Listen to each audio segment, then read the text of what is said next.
మరి నేను కూడా మరి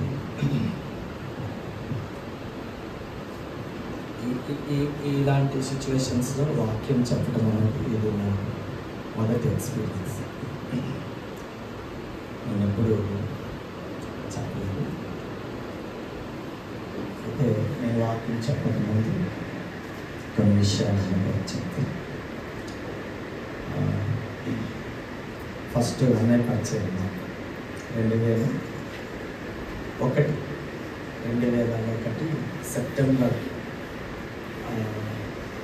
19th అనుకుంటా, నాకు తెలిసి 2001 సెప్టెంబర్ మాసంలో అన్న పరిచయం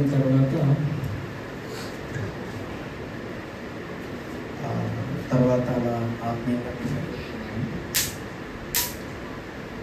ఆత్మీయంగా ఎదుగుతున్న సమయంలో మరి అన్నతో పాటు అక్క, వారి పిల్లలు, తర్వాత అమ్మ దొరక, అలానే మైట్లన్న, సమన, తర్వాత వీళ్ళందరూ కూడా పరిచయం అయ్యారు. అలా మరి షేక్పేట్లో మనమందరం అంటే కొంతమంది మిస్ ఉండొచ్చు, మేము అలా వెళ్తుండగా మేము ప్రతి బుధవారము, ప్రతి శుక్రవారము, ప్రతి ఆదివారం కూడా మాకు షేక్పేట్లో ఈ వారంలో 3 రోజులు మాకు ప్రత్యేకమైన దినాలు. బుధవారము, శుక్రవారము, ఆదివారం అట్లా నేను వచ్చేవారికి అప్పటికే షేక్పేట్లో అన్నతో కలిసి స్టీఫెన్ బ్రదర్ ఇలా కొంతమంది సహోదరులు ఉన్నారు. ఇలా మేము ఆత్మీయంగా ఎదుగుతున్న సమయంలో నేను నా వేరే వర్క్ చేసేవాడిని. దాని తర్వాత అన్నతో కలిసి అన్న వాళ్ళ ప్రింటింగ్ ప్రెస్లో కూడా అన్నీ నేర్చుకోవడానికి జాయిన్ అయ్యాను. అలా నాకు తెలిసి 2001 అంటే ఒక 10 years తర్వాత అన్న వాళ్ళతో ప్రింటింగ్ ప్రెస్లో పనిచేసే అవకాశం ఉండేది. అలా పనిచేస్తున్నప్పుడు అక్కడ మరి నాకు అన్న తెలుసు కదా, చిన్న మైకిల్ అన్న, మేము చాలా చక్కగా వర్క్ నేర్చుకునేవాళ్ళం. ఈ సమయంలో ఎందుకు చెప్తున్నానంటే, అన్న వాళ్ళ initial Israel, Samson Israel, Michael Israel, ఇలా వాళ్ళందరికీ కూడా ఆ పేరు అలా వచ్చింది. మరి వాళ్ళతో కలిసి నేను పనిచేస్తున్నప్పుడు లక్కడి కప్పులు అందరూ కూడా నన్ను కూడా ఇజ్రాయెల్ అని పిలుస్తారు. ఫోన్లో నాకు కూడా తెలియదు, ఒకసారి ఫోన్లో నెంబర్ కొడితే వాళ్ళ పేరు వస్తుంది అనమాట. ఆ పేరు అన్న పేరు, ఇన్ కేస్ అన్న నెంబర్ ఎవరి ఫోన్లో కొడితే శాంసంగ్ ఇజ్రాయెల్ వస్తుంది. అలానే మైకిల్ అన్న నెంబర్ ఎవరు ఫోన్లో కొడితే మైకిల్ ఇజ్రాయెల్ వస్తుంది. అలా మరి ఒకసారి వేరే వాళ్ళు కొడితే అట్లా తెలిసింది, సూర్యం ఇజ్రాయెల్ నేను వచ్చింది. నేను అనుకున్నాను, అబ్బా అన్న వాళ్ళ ఫ్యామిలీలో ఇట్లా పేరు వచ్చింది. మరి అమ్మ అక్క వాళ్ళందరూ చాలా ప్రేమిస్తారు. అట్లా వారి ఫ్యామిలీలో నన్ను కూడా ఒకరిగా చూసుకుంటారు. అంటే వారితో కలిసి మేము ఇలా మరి ఇది మొదటి అనుభవం. తర్వాత ఆత్మీయంగా మనం ఎదుగుతూ ఉన్నప్పుడు ఇందాక తమ్ముడు ప్రిన్స్ చెప్పాడు చూడండి, స్టార్టింగ్లో చెప్పాడు. మరి సేవలో అనేకులు ఈ దినము ఆత్మీయంగా ఎదగడంతో పాటు సేవకి దేవుని వాక్యం కూడా బోధించే వారుగా చాలామంది అయ్యారు. ఇప్పుడు తమ్ముళ్ళు బబ్బులు కానీ వీళ్ళందరూ నేను అవి చూస్తున్నాను. అలానే ఢిల్లీలో మీరందరూ వాక్యం చెప్తాం. తర్వాత ఇక్కడ రవి తమ్ముడు కానీ, అక్క డోరట్ పెడుతుంది నాకు లింకు, అక్క వీళ్ళందరూ వాక్యం పంచుకుంటారు.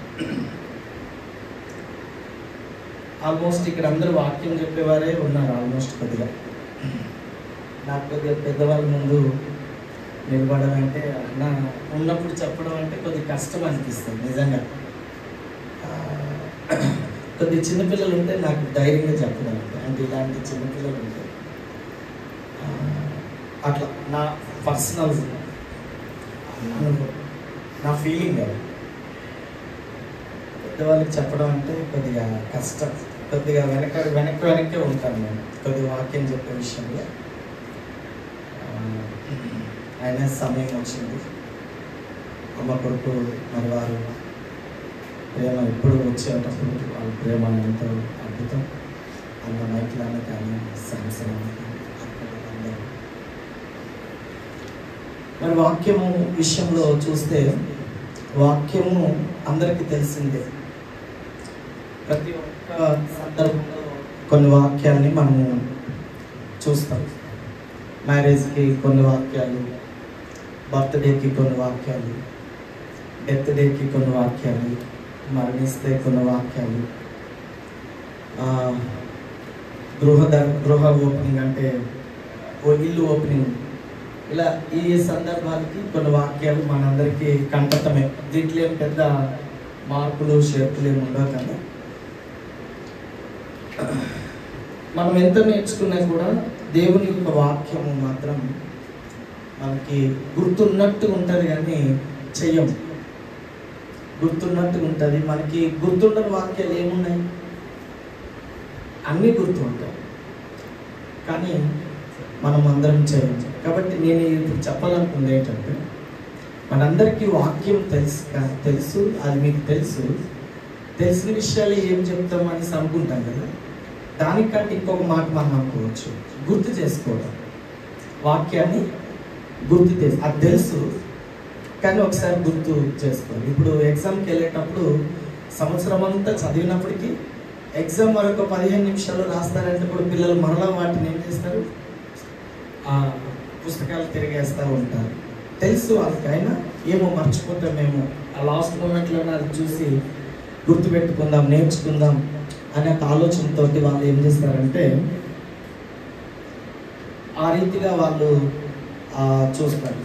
అలాగే వాక్యం కూడా మనందరికీ తెలుసు కానీ గుర్తు చేసుకుంటున్నాం. అందుకే ఇప్పుడు ఈ మధ్యకాలంలో నేను ఎక్కడికైనా అంటే ఇలాగే వాక్యం చెప్పే అవకాశం ఉంటే ఫస్ట్ వారికి నేను చెప్తున్న విషయం ఏంటంటే, మీకు తెలియని వాక్యం నేను చెప్తాను. ఎందుకు? అందరికీ వాక్యం తెలుసు కదా.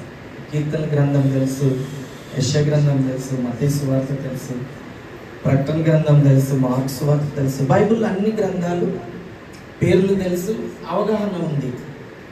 కొన్నిసార్లు వాక్యం అనేటప్పుడు ఆ విషయాలు మనకు తెలుసు కదా అని కూడా వినేవారు కొద్దిగా ఆలోచన కలిగి ఉంటారు. అయినప్పటికీ నేను ఏం నేర్చుకున్నానంటే, పేతురు పత్రికలో పేతురు ఆ మాటలు వాడతాడు. ఏ మాటలు వాడతాడంటే ఒకసారి చదువుదామా. పేతురు పత్రిక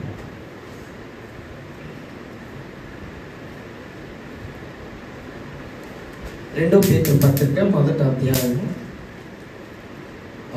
12వ వచనం. First 2 Peter 1:12.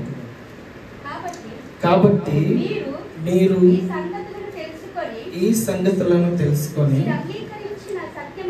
మీరు అంగీకరించిన సత్యమందు స్థిరపరచబడి ఉన్నాను. వాక్యం తెలుసు, ఆ వాక్యంలో కూడా మనం ఏమైనాము, స్థిరపరచబడి ఉన్నాము. ఆయన పేతురు అనక అది సాటిస్ఫాక్షన్ లేదు.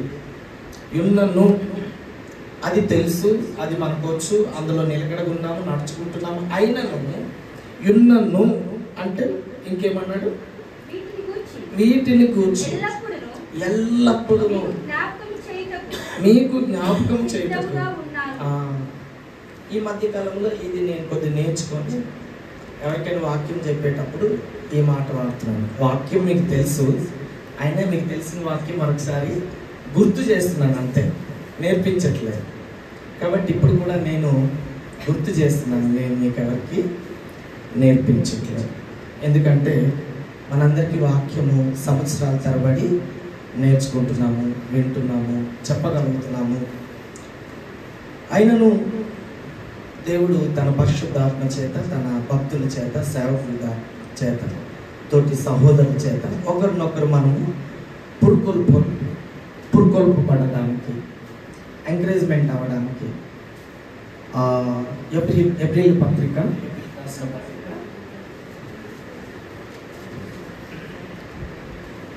10వ అధ్యాయం మనము 24వ వచనం చూస్తే,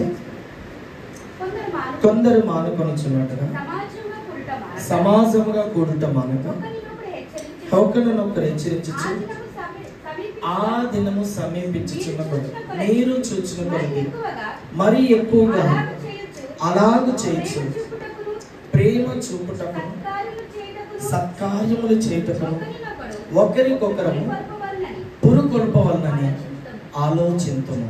చూసారా, మనకు ఆ వాక్యం తెలిసినప్పటికీ ప్రతి దినము ప్రతిసారి ఒకరికొకరం చెప్పుకున్నప్పటికీ పేతురన్న ఏం నేర్పిస్తున్నాడంటే, మనము మీకు జ్ఞాపకం చేస్తున్నాడు. అలానే ఇక్కడ ఏం చెప్తున్నాడంటే, కొందరు మానుకొనుచున్నట్టుగా సమాజంగా కూడుట మానక ఒకరినొకరు హెచ్చరించుకున్నటకు, బుద్ధి చెప్పుకున్నటకు, మరి ఈ విషయాలన్నిటి కొరకు మనము చూస్తూ వస్తున్నాం. మరి నేను వాక్యముని మీకు జ్ఞాపకం చేస్తున్నాను. నేను మొన్న సండే కూడా పునరుత్థానం లాస్ట్ సండే, ఈ సండే కాకుండా అక్కడి ముందు సండే మనం ఈస్టర్ సండే చూసాం కదా. ఈస్టర్ సండే రోజు ఏం నేర్చుకున్నాము, మరి మీ సంఘాలలో ఏం నేర్చుకున్నారో తెలియదు, కానీ దేవుడు నాకు ఒక మాట నేర్పించాడు. ఆదివారం ఉదయమనే సమాధి దగ్గరికి ఎంతమంది వెళ్ళారంటే, కొన్ని ఎంతమంది వెళ్ళారు కదా. ఎవరు వెళ్ళారు? వెళ్ళిన వారు ఏం చేశారు? ఏం తీసుకొని వెళ్ళారు? సుగంధ ద్రవ్యములు తీసుకొని వెళ్ళారు. సుగంధ ద్రవ్యములు ఎందుకు తీసుకొని వెళ్ళారు? ఆ బాడీని అక్కడ ఉంది, అక్కడ దానిని పూయాలి. యాక్చువల్గా ప్రభు వారి శిలువలో మరణించిన తర్వాత, కిందకి దించిన తర్వాత ఆ కంసకం చేయవలసిన కార్యక్రమాలు ఏం చేయడానికి వారికి టైం లేదు. మరొక కాసేపట్లో విశ్రాంతి దినమని సబాత్ అనేది ప్రారంభించబడుతుంది. ఇంకా అది ప్రారంభిస్తే ఎవరు చేయడానికి లేదు కాబట్టి త్వరగా ఆయనను బట్టలు చుట్టి పెట్టేశారు. మరి స్త్రీలు ఆదివారం ఉదయమే వెళ్ళి ఏం చేశారు? సుగంధ ద్రవ్యములు తీసుకొని వెళ్ళారు. పేతురన్న 2 పేతురు 1:12 ఇందాక మనం చదివాం కదా. ఈ వాక్యం మీకు తెలుసు, కానీ ఎందుకు గుర్తు చేస్తున్నాడంటే, తెలిసినప్పటికీ మనలో ఉన్న వీక్ ఏంటంటే మర్చిపోతాం. అప్పటికి మత్తయి సువార్తలో 3 దగ్గరలో 16, 17, 20 ఈ 3 అధ్యాయాల్లో యేసు ప్రభు ఏం చెప్పాడంటే, మనుషుల చేతికి, యాజకుల చేతికి, శాస్త్రుల చేతికి నేను అప్పగించబడతాను, పాపిష్టుల చేతికి అప్పగించబడతాను, వారు నన్ను సిలువ వేసి నన్ను చంపుతారు, నేను సమాధి చేయబడతా, 3వ దినమున ఏం చేయబడతాను? లేస్తాను, 3వ దినము లేస్తానని చెప్పిన యేసు ప్రభు ఆ విషయాన్ని వాళ్ళు ఏం చేశారు? మర్చిపోయారు. వారికి వాక్యం తెలుసు కదా. వారికి వాక్యం తెలిసినప్పటికీ వారు ఏం చేశారు? మర్చిపోయారు. కామన్గా మర్చిపోయారు. అయితే వాళ్ళు ఆ సుగంధ ద్రవ్యములు తీసుకొని అక్కడికి వచ్చే వరకు ఆల్రెడీ ఓపెన్ అయిపోయింది. ఆ రాయి ఏమైంది? ఓపెన్ చేయబడింది. అక్కడ దేవదూత ఉన్నాడు. ఆ దేవదూత వచ్చిన వారికి మందలించాడు. ఏమన్నాడు? మందమతులారా అని తిట్టాడు. అంటే మందలించడం, కోపడ్డా. అరే, మీకు ఇంతకు ముందు చెప్తే కూడా కనీసం మీకు బుద్ధి లేదా? మీకు గుర్తు లేదా? అసలు మీరు ఎలా వచ్చారు అని వచ్చిన వారిని దేవదూత ఏం చేశారు? మందలించారు. వాళ్ళు ఎందుకు వచ్చారు? మర్చిపోయారు. వాళ్ళు మర్చిపోయారు. కొన్ని వాళ్ళు మర్చిపోతే, స్త్రీలు మర్చిపోయారు. ఆ విషయము శిష్యులకు చెప్తే కూడా శిష్యులు ఏం చేయాలి? లెక్క ప్రకారం తెలుసులే మాకు, ఆయన ఎందుకు అక్కడ ఉంటాడు, ఆయన లేచాడు, బహుశా మరి కాసేపట్లో మన దగ్గరికి వస్తాడేమో, ఇంకెవరినైనా కలిసి వస్తాడేమో, ఆయన రాక కొరకు వేచి చూద్దాం అని అనుకోవాలి కదా. వారు కూడా ఉటావుటిని ఏం చేశారు? పరిగెత్తుకొని వెళ్ళారు. వారు కూడా ఉటావుటిన పరిగెత్తుకొని వెళ్ళారు. ఈ క్రమంలో మీరందరూ కూడా మర్చిపోయిన వారుగా అంటే వాళ్ళు మర్చిపోతే అక్కడ చెప్పడానికి దేవదూతున్నాడు. వారు మర్చిపోతే అక్కడ చెప్పడానికి దేవదూతున్నాడు. నాకు అనిపించింది ఆ సిచ్యువేషన్లో ఏం పెద్ద సమస్య అనిపించలేదు. కానీ మనము మాత్రము మర్చిపోకూడదు. మనమేం చేయకూడదు, మనమేం మర్చిపోకూడదు. వారు మర్చిపోయిన విషయం ఏంటంటే చనిపోయిన యేసు 3వ దినమున లేస్తాడు అనే విషయం వారికి వచ్చింది. వారికి తెలిసిపోయింది, వారు మర్చిపోయారు. అదే పెద్ద సమస్య కాదు. కానీ మనకు ఒక విషయం చెప్పబడింది. మనకేంటంటే అపోస్తుల కార్యములు 1వ అధ్యాయంలో ఒక మాట చూద్దాం. ప్రతి ఒక్కరు కూడా అపోస్తుల కార్యములు 1వ అధ్యాయం 9వ వచనం 1:9. ఈ మాటలు చెప్పి వారు చూచుచుండగా ఆయన ఆరోహణమాయను. అప్పుడు వారు కన్నులకు కనబడకుండా ఒక మేఘము ఆయనను కొనిపోయింది. ఆయన వెలుచుండగా వారు ఆకాశం వైపు తేరి చూచుచు ఉండి, ఇదిగో తెల్లని వస్త్రములు ధరించుకొని ఇద్దరు మనుషులు వారి యొద్ద నిలిచి, గలిలయ మనుషులారా మీరెందుకు నిలిచి ఆకాశం వైపు చూస్తున్నారు? మీ యొద్ద నుండి పరలోకమునకు చేర్చుకొనబడిన ఈ యేసే ఏ రీతిగా పరలోకమునకు మీరు వెళ్ళుట చూచితిరో ఆ రీతిగానే ఆయన తిరిగి వచ్చునని వారితో చెప్పాడు. వారితోనే చెప్పాడా? మనతో కూడా?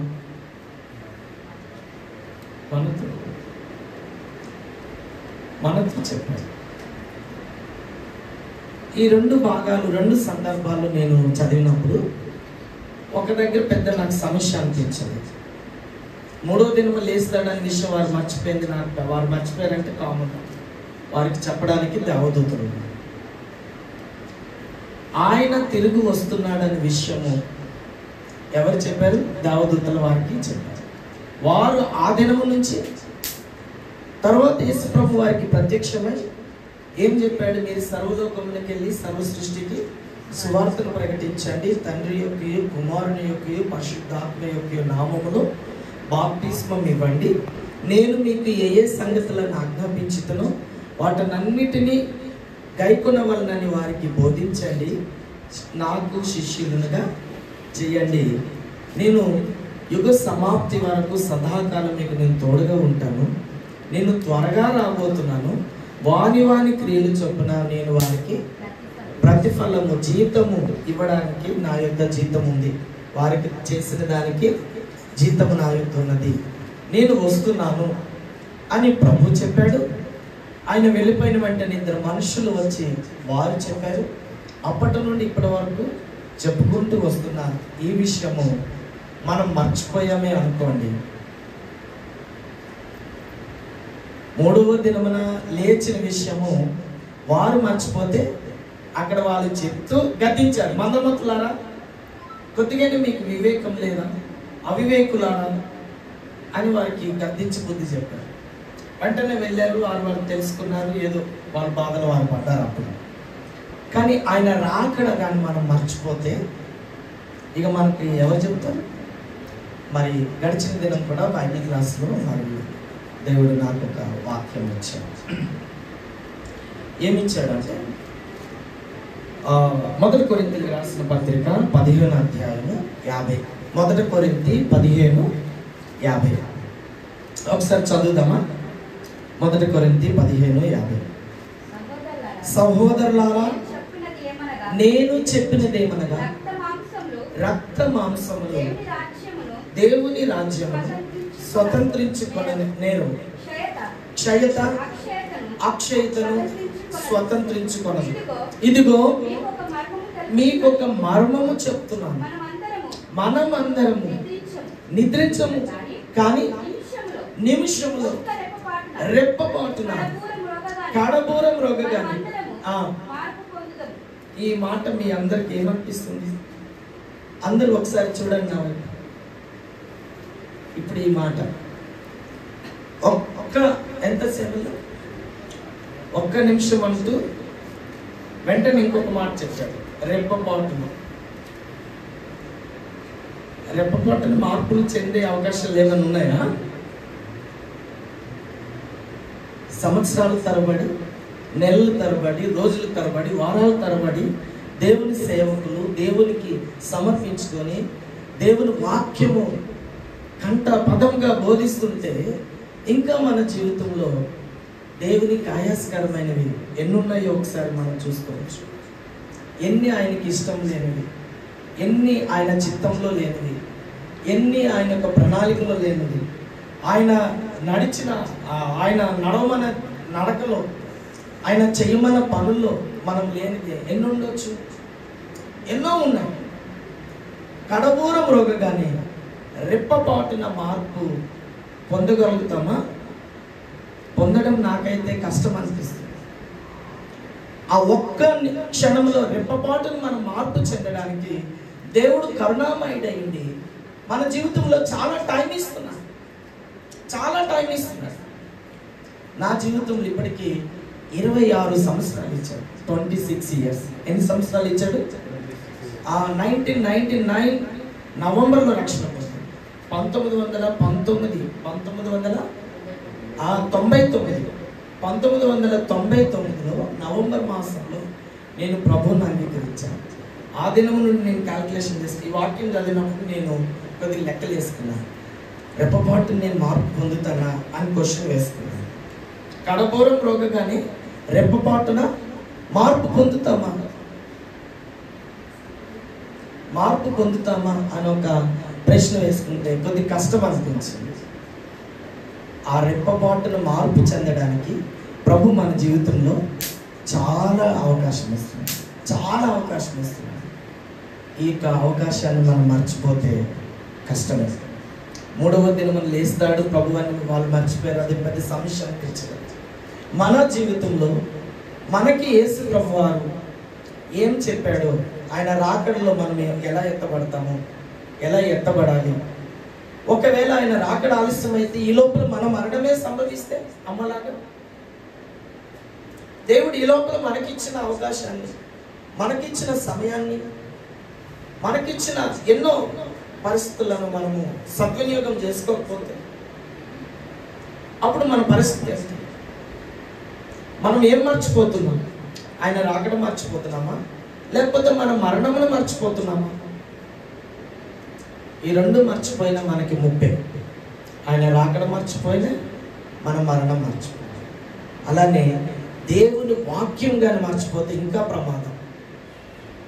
ఎందుకంటే రెప్పపాటును మనం మార్పు చెందాలంటే దేవుడు మనకి చాలా సమయం ఇస్తున్నాడు. ఈ సమయాన్ని మనం వృధా చేసుకోకుండా మనం ఏం చేయాలంటే మారు మనసు పొందుతూ, మార్పు చెందుతూ, ఒక్క క్షణంలో రెప్పపాటును మార్పు చెందడానికి మనం ప్రిపేర్ అవ్వాలి. ఆ సిద్ధపాటు కొరకు ప్రభు మన ఎడల కృప చూపి ఇలా సిద్ధపరుస్తూ వస్తుంది. కాబట్టి దేవుడు మనకిచ్చిన ఆయుష్ని, దేవుడు మనకిచ్చిన ఆరోగ్యాన్ని, దేవుడు మనకిచ్చిన సమయాన్ని, దేవుడు మనకిచ్చిన అవకాశాలని మనం ఏం చేసుకోకూడదు? దుర్వినియోగం చేసుకోకూడదు. ఎఫెసీ 5:15 చెప్పబడింది కదా, ఏమనుంది? దినములు చెడ్డవి కనుక సమయమని పోనీక సద్వినియోగం చేసుకొనొచ్చు, అజ్ఞానుల వలె కాక జ్ఞానుల వలె నడుచుకొనడి, ప్రభు చిత్తమేదో మీరు తెలుసుకోండి, ప్రభు చిత్తమేదో మీరు తెలుసుకోండి అని దేవుడు ఇలాంటి వాక్యాలు మనకు చెప్తున్నాడు. కాబట్టి ఇవన్నీ మనకు తెలిసినప్పటికీ మరి దేవుడు ఈ సమయంలో నాకు ఇవ్వబడిన అవకాశంలో మనమందరం మీకు గుర్తు చేసుకుంటున్నాం, ఈ విషయాలన్నీ గుర్తు చేసుకుంటున్నాం. కాబట్టి ఈ విషయాన్ని మనమందరం కూడా గమనిస్తాం. ఇంకొక మాట చెప్పి నేను ముగిస్తాను. ఇంకొక మాట ఏంటంటే యోహాను సువార్త 11వ అధ్యాయం యోహాను సువార్త 11వ అధ్యాయము మనము 25, 26 వచనాల్లో 2 విశ్వాసాలు ఉన్నాయి. వింటున్నారా? అందుకు యేసు పునరుత్థానమును జీవమును నేనే. చూడండి, యేసు ప్రభు వారు ఏం చెప్తున్నారంటే పునరుత్థానమును జీవమును నేనే. నా యందు విశ్వాసముంచువాడు చనిపోయిన బ్రతుకును. పునరుత్థానమును జీవమును నేనే. నా యందు విశ్వాసముంచువాడు చనిపోయినను బ్రతుకును. ఇది మొదటి స్టెప్.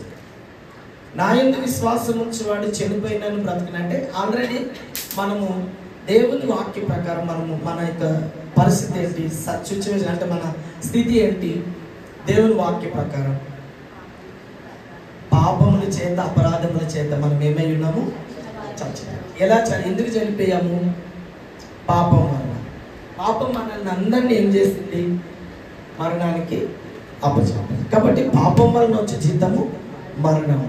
ఈ రీతిగా మనం అందరము చనిపోయాము. అయినప్పటికీ యేసు ప్రభు దగ్గరికి బ్రతకడానికి కంటే ఎక్కువ అంటే మనకున్న పరిస్థితిని బాగు చేసుకోవడానికి. ఇప్పుడు నేను యేసు ప్రభు దగ్గరికి ఎలా వచ్చాను? చనిపోయానని తెలుసుకొని బ్రతకడానికి ప్రభు దగ్గరికి రాలేదు. చనిపోయానని నేను బ్రతకడానికి ప్రభు దగ్గరికి రాలేదు. నాకు ఒక భయంకరమైన రోగం వచ్చింది. ఆ రోగం నుండి విడుదల పొందడానికి ప్రభు దగ్గరికి వచ్చాను. ఆ రోగం నుండి విడుదల పొందడానికి ప్రభు దగ్గరికి వచ్చాను. నేను ప్రభు నన్ను క్షమిస్తాడని, నాకు స్వస్థపరుస్తాడని, ఆ రోగం నుండి విడుదల చేస్తాడని నేనేం చేశాను? ప్రభు దగ్గరికి వచ్చాను. అంటే ప్రభు నమ్మాను. ప్రభు నాకు ఎలాగైనా సహాయం చేస్తాడు, ప్రభు ఎలాగైనా నాకు కృప చూపుతాడు, ఎలాగైనా నాకు బాగు చేస్తాడని నమ్మాను. నమ్మితే ప్రభు ఏం చేశాడంటే నా యొద్దకు వచ్చిన వారిని ఎంత మాత్రం నేను త్రోసివేయను. ప్రభు యొద్దకు ఎవ్వరు వచ్చినా, ఎలాంటి వారు వచ్చినా, ఎలాంటి పరిస్థితుల్లో వచ్చినా, ఏ సహాయం కోరి ప్రభు దగ్గరికి వచ్చినా ప్రభు మాత్రం ఏం చేస్తాడు? అది ఇవ్వక మానడు, చెయ్యక మానడు, హక్కును చేర్చుకొనక మానడు. కాబట్టి ప్రభు ఏం చేస్తున్నాడంటే నా యొద్దకు వచ్చిన వారిని నేను ఎంత మాత్రం త్రోసివేయను. ఇంకా మొదటి వాక్యం మళ్ళా చదువుదాం. పునరుత్థానమును జీవముని నేనే, నా యందు విశ్వాసం ఉంచువాడు చనిపోయినను బ్రతుకును. అంటే ప్రభు దగ్గరికి రోగం కొరకు వస్తే కూడా రోగం స్వస్థపరిచి బ్రతికిస్తాడు. ఈ లోకంలో చాలా మంది రకరకాల సమస్యలతో, బాధలతో, ఇబ్బందులతో ప్రభు దగ్గరికి వచ్చినప్పుడు ప్రభు ఏం చేస్తాడు? వారిని క్షమించి, ఆదరించి, కనికరించి వారిని అందులో నుండి విడిపిస్తాడు, వారిని కాపాడతాడు. ఆయనను విశ్వసించటం వలన సత్యము చెప్పి పాప క్షమాపణ పొందేలాగా పరిశుద్ధాత్మ దేవుడు వారిని ప్రోత్సహించి యేసు రక్తంలో వారి పాపములు కడుక్కొని ఇప్పుడు వాళ్ళు ఏమైపోతున్నారు? బ్రతికేస్తున్నారు. అది ఒక మన జీవితంలో ఒక అద్భుతం.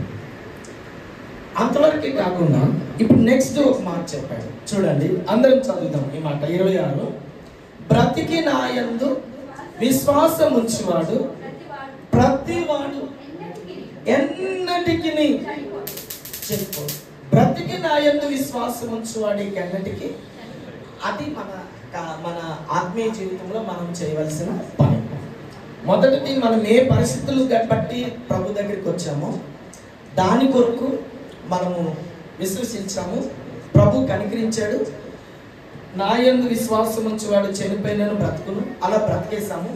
ఇప్పుడు ఎప్పటికీ మనం చనిపోకుండా ఉండాలంటే మనం ఇప్పుడు ఒక పని చేయాలి మన జీవితంలో.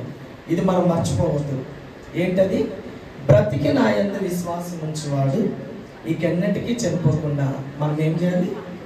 ఆయన యందు విశ్వాసం ఉంచాలి. అంటే ఆ పునరుత్థానము జీవముని నేనే. నేను త్వరగా రాబోతున్నాను. ప్రతి వాని క్రియలు చొప్పున ప్రతిఫలం ఇస్తాను. నేనే మొదటి వాడను, కడపటి వాడను, మృతుడినైతిని. నేనే జీవము, సత్యము, మార్గము. నా ద్వారానే తప్ప తండ్రి యొద్దకు ఎవరు రాలేరు. కాబట్టి సజీవులుగా దేవుడు మనల్ని చేస్తాడు. కాబట్టి యేసుక్రీస్తు ప్రభు మనం ఎప్పటికీ చనిపోకుండా ఉండాలంటే ఈ రెండో విశ్వాసంలో మనం ఏం చేయబడాలి?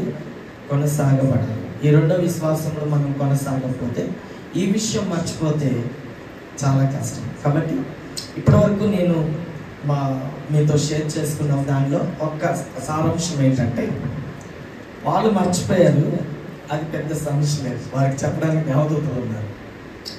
మనం రెప్పపాటును మార్పు చెందే సమయంలో ఎవరు చెప్పే అవకాశం లేదు, మనల్ని మనం కూడా చేసుకునే అవకాశం లేదు. అది అట్లా అయిపోతుంది క్షణంలో. ఆ టైం కానీ మన జీవితంలో మిస్ అయితే ఇక ఒక మాటలో బ్రతుకు బస్ స్టాండ్. ఎందుకంటే ఆయనను ప్రతి నేత్రం చూస్తారు. ఆయనను చూసిన వారు ఒకరు ఎత్తబడుదురు, ఒకరు విడవబడుదురు. ఎత్తబడిన వారు హ్యాపీగా వెళ్ళిపోతున్నారు. ఇక్కడ ఉండిపోయిన వారు, విడవబడిన వారి పరిస్థితి ఏంటంటే, వాళ్ళు ఏం చేస్తున్నారు తెలుసా? వాళ్ళు ఏం చేస్తారు? ఏం పని చేస్తారు? రొమ్ము కొట్టుకుంటారు, ఏడుస్తారు. ఎందుకు ఏడుస్తున్నారు? ఆ రెప్పపాటును వారు చేంజ్ కాలేదు. వారి జీవితంలో దేవుడు ఎంతో సమయం ఇచ్చాడు. ఇదే నేర్పిస్తున్నారు, నేర్చుకోవట్లేదు మనిషి. ఇంకా లైట్ తీసుకుంటున్నారు. ఆయన రాకడ అతి సమీపం అంటే కూడా ఇంకా లైట్ తీసుకుంటున్నారు. రెప్పపాటును మార్పు చెందుతామని బాగానే ఉంది కదా, మార్పు చెందాలి. ఆ టైం అది ఎవరు ఎదుర్కొంటారు, ఎవరు మార్పు చెందుతారు తెలియదు. కానీ దేవుడు టైం ఇచ్చినప్పుడు, అవకాశం ఇచ్చినప్పుడు మనమందరం కూడా కాబట్టి మన జీవితంలో రెండు విషయాలు, ఒకటి మన మరణము, రెండోది ఆయన రాక. మన మరణం లోపలైనా ఆయన చిత్త ప్రకారం జరిగించి పౌలులాగా ఒక మాట మనం చెప్పవలసిన వారమై ఉండాలి. మంచి పోరాడంగా, మన విశ్వాసం కాపాడుకునే వారంగా, మన పరుగుతుద ముట్టించే వారంగా ఉండి ఒక సాక్షి, మనం ఒక నిరీక్షణ కలిగి ఉండాలి. నా కొరకు ఇక మీదట ఏముంచబడింది? ఆ జీవ కిరీటం, నీతి కిరీటం. ఆ సాక్ష్యమైన చెప్పగలిగిన లైఫ్ జీవితం లీడ్ చేయాలి. లేదంటే ఒకవేళ బ్రతుకుతూ అలా లీడ్ చేస్తుండగా ఆయన రాకడ ఈ టైంలో వస్తే ఆ రెప్పపాటునైనా మనం చేంజ్ అయిపోతాం, లేకపోతే వేస్ట్. కాబట్టి మరి సొలొమోను ప్రసంగిలో చెప్పినట్టు మరి ప్రలాపించి వారి ఇంటికి వెళ్ళండి. ఒకరి జన్మదినం కంటే మరణ దినమే మేలు. సంతోషించిన వారి ఇంటికి వెళ్ళుట కంటే మరణించిన వారి ఇంటికి ఎందుకు వెళ్ళమన్నారంటే, సంతోషం దగ్గరికి వెళ్తే మనం నేర్చుకునేది ఏం లేదు.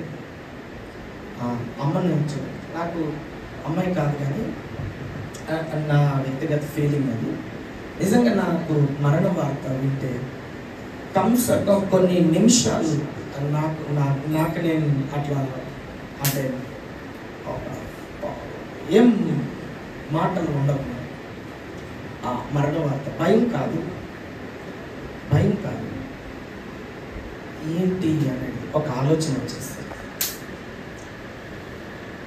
మరి అమ్మ దేవుని దయ వల్ల 80 ఏళ్ళు దేవుడిచ్చిన ఆయుష్ మీద, 70 సంవత్సరములు దేవుడిచ్చిన ఆయుష్, అధిక బలం ఉంటే 80 దేవుడు అది కూడా ఫుల్ఫిల్ చేస్తుంది. అమ్మ దీవించబడి. కానీ యవనస్తులు చాలామంది చనిపోతున్నారు. మొన్న మా మేనల్డ్ పెళ్ళికి వెళ్ళాను, ఎంగేజ్మెంట్కి వెళ్ళాను జనవరిలో. మరి మా అక్కగారు చర్చికి ఒక ఫ్యామిలీ వస్తారు, వాళ్ళు నమ్మకంగా ఉంటారు, భార్య భర్తలు. మరి అన్ని కార్యక్రమాల్లో కలివిడిగా వాళ్ళే మింగిల్ అయిపోయి అన్ని పనుల్లో ఉంటారు. వారితో ఉన్నంతసేపు కూడా నేను వారితో కలిసిమెలిసి ఉన్నాను. మరలా 15 days తర్వాత మా అల్లుడు మ్యారేజ్కి వెళ్ళాను. మ్యారేజ్లో కూడా వాళ్ళ ఫ్యామిలీ అన్ని కార్యక్రమాలు అందరూ కలుస్తున్నాము. నిన్న మార్నింగ్ తెల్లవారు అక్క ఫోన్ చేసింది, నాన్న పాప చనిపోయాను. అదే అది ఎవరైనా కొన్ని నిమిషాలు ఫోన్ నాకు వచ్చింది, మా అమ్మతో ఇచ్చేసింది. నేను మాట్లాడదు అంటే నాకు రావట్లేదు. అట్లా ఎవరు మరణమైనా, అది క్రైస్తవులైనా, హిందువులైనా, స్నేహితులైనా, ఎవరు మరణమైనా నాకు కంటి చెవులు పడితే కొన్ని నిమిషాలు నాకు అర్థం కాదు ఫస్ట్ ఏంటి అనేది. అప్పుడు ఈ మాటలన్నీ గుర్తు చేసుకుంటాను. యేసు ప్రభు చెప్పిన ఈ మాటలన్నీ కూడా ఇలా గుర్తు చేసుకుంటాను. ఒకవేళ పెళ్ళికి వెళ్తే ఆ విషయాలు నాకు గుర్తుంటాయా? ఇంకేదైనా ఫంక్షన్కి వెళ్తే అవి వాక్యాలు గుర్తుంటాయా? ఇంకేదైనా పబ్బకి వెళ్తే నాకు గుర్తుంటుందా? గుర్తుండదు. కానీ ఈ సిచ్యువేషన్, ఈ మరణ వార్త దేవుని వాక్యం నాకు గుర్తుకొచ్చేలా చేస్తుంది. అందుకే కాబోలు ఒకరి జన్మదినం కంటే ఒకరి మరణ దినము మేలు. మరణించిన వారికి మేలైతే ఆ మరణ వార్త విను నాకు మేలు కలుగుతుంది. నన్ను నేను సరి చేసుకోవడానికి, సెట్ చేసుకోవడానికి వాము ప్రభు ముందు నేను ఎలా నిలబడతాను అని. కాబట్టి దేవుని పిల్లలారా, మరి ఈ విషయాలన్నీ కూడా మనకు తెలిసినప్పటికీ మన ఒక స్వభావం ఏంటంటే తెలుసు లైక్ తీసుకుంటాం. కానీ ఆ సమయం రానే వస్తుంది. ఒకటి ఆనందించే సమయం ఉంటుంది, లేదంటే గుండెలు బాదుకునే సమయం అని. ఈ రెండింటికి ఏదో ఒక దానికి మనము అటాచ్ అవ్వాల్సి వస్తుంది.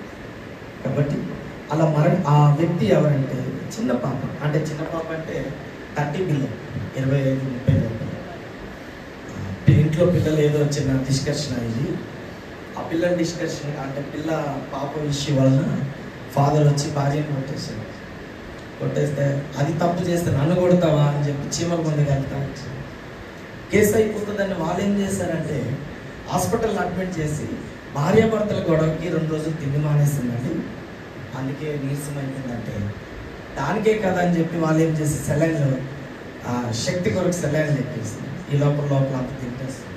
ఆఫ్టర్ 2 days సీరియస్గా ఉంది, వేరే దగ్గర పంపించిందంటే 1 day పెట్టుకున్నారు. తెల్లవారితో వార్త వచ్చింది, పాప చనిపోయింది. మరణం అనేది ఎన్నో విధాలుగా మనకి సంభవిస్తుంది. అది యాక్సిడెంట్ అవ్వచ్చు, రోగం అవ్వచ్చు, వయసు అయిపోవచ్చు, ప్రమాదం అవ్వచ్చు, మనకు మనమే హాని చేసుకోవచ్చు. ఏది విధంగానే వెంటాడుతున్నాం. కాబట్టి దేవుని వాక్యం చేత మనల్ని మనం కాపాడుకుంటూ, మనల్ని మనం సరి చేసుకుంటూ, ఏది గుర్తున్నా ఏది గుర్తు లేకపోయినా మన జీవితంలో దేవుని వాక్యం మాత్రము మర్చిపోకూడదు. అది మర్చిపోతే దేవదూతలు చెప్పారు కానీ ఆ సమయం వస్తే ఇంకెవరికి మనకి చెప్పే అవకాశము ఉంది. కాబట్టి ఈ విషయాలన్నింటినీ మరొకసారి గుర్తు చేసుకోవడానికి దేవుడు మనకి ఇచ్చిన సమయాన్ని బట్టి దేవునికి వందనాలు చెల్లిస్తున్నాను. ఇలా ఏదో సందర్భంలో మన వాక్యం నేర్చుకోవడము, గుర్తు చేసుకోవడము కాకుండా అనుదినం కూడా దేవుని యొక్క వాక్యం మన పాదములకు దీపంగా, మన త్రోవకు వెలుగుగా ఉంచుకొని మన యాత్రలో విశ్వాసంలో ముందుకు సాగితే దేవుడు మన యందు సంతోషించేవాడుగా ఉన్నాడు. దేవుడి మాటలు దీవించును గాక. ఆమేన్. ప్రార్థన చేద్దామా?